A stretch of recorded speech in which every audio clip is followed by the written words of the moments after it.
ஆரோக்கியம், செல்வம், வீரம், ஞானம், மோட்சம், பக்தி இந்த 6 வகையான பலன்களை பெற சஷ்டியில் முருகனை வழிபடுங்கள்.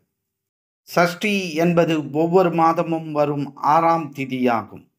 இது வளர்பிறை சஷ்டி மற்றும் தேய்பிறை சஷ்டி என்று 2 வகையாக அமைகிறது. சஷ்டி விரதம் முருகப்பெருமானை வழிபடும் ஒரு சிறப்பு விரதமாகும். சந்திரனின் 6ஆம் நிலையான சஷ்டி திதியான இந்த நாளில் முருகனை வழிபடுவது 6 வகையான பலன்களை தரும். இந்த விரதத்தை ஆண்களும் பெண்களும் கடைபிடிக்கலாம். இது எளிய முறையில் விரதம் இருந்து முருகனை நோக்கி பூஜை செய்வதாக அமைகிறது. சஷ்டி விரதத்தின் முக்கியத்துவம், வகைகள் மற்றும் அதன் சிறப்புகள் பற்றி விரிவாக இந்த ஆன்மீக பதிவினில் நாம் அறிந்து கொள்வோம். சஷ்டி விரதத்தின் சிறப்புகள். விசேஷமாக இந்த விரதத்தை குழந்தை வரம் வேண்டுபவர்கள் அதிக அளவில் கடைபிடிப்பார்கள். இருப்பினும் முருகப்பெருமானின் அருளை பெற யார் வேண்டுமானாலும் இந்த விரதத்தை மேற்கொள்ளலாம். சஷ்டி விரதத்தை நித்திய சஷ்டி விரதமாகவும், அதாவது நித்தியம் என்றால் தினமும், ஒவ்வொரு முறையும் என்பது பொருள். அந்த வகையில் வருடம் முழுவதும் தொடர்ந்து ஒவ்வொரு மாதமும் வரும் சஷ்டி திதியிலும் பின்பற்றலாம். சஷ்டி விரதம் இருக்கும் முறை.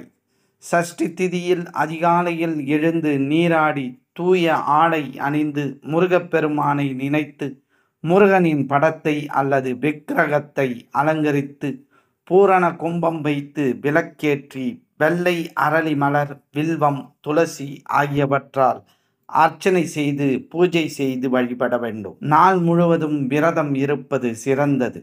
முடியாதவர்கள் பழங்கள், பால் போன்றவற்றை உட்கொள்ளலாம். முருகனுக்குரிய மந்திரங்கள், பாடல்களை பாராயணம் செய்ய வேண்டும். கந்த சஷ்டி கவசம், திருப்புகழ், கந்தர் அனுபூதி போன்ற பாடல்களை பாடலாம். வீட்டில் பழம், பால் அல்லது சர்க்கரை பொங்கல் நெய்வேத்தியமாக படைத்து கற்பூரத்தால் ஆரத்தி எடுத்து வழிபட்டு மறுநாள் காலையில் அந்தணர்களுக்கு அன்னதானம் செய்து விரதத்தை முடிக்கலாம்.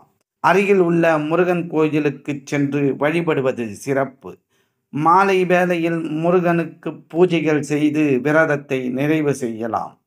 சஷ்டி விரதத்தின் பலன்கள். சஷ்டி விரதம் இருந்து முருகப்பெருமானை வழிபட நினைத்த காரியங்கள் நிறைவேறும்.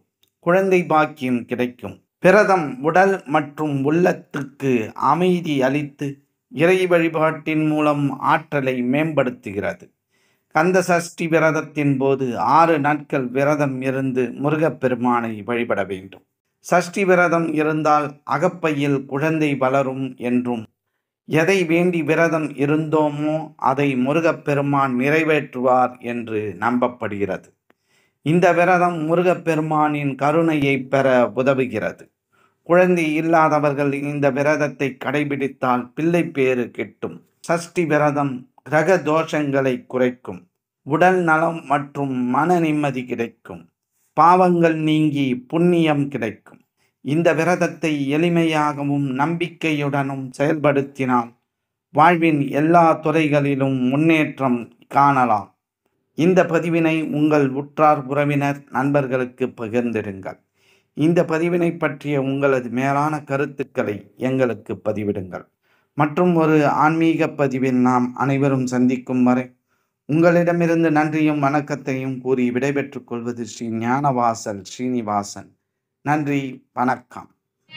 எங்களுடைய பதிவு உங்களுக்கு பிடித்திருந்தால் லைக் பண்ணுங்க, ஷேர் பண்ணுங்க. மீண்டும் தொடர்ந்து இது போல பல பதிவுகளை பார்ப்பதற்கு எங்கள் சேனலை சப்ஸ்கிரைப் செய்து பெல் ஐக்கானை கிளிக் செய்து கொள்ளவும். நன்றி, வணக்கம்.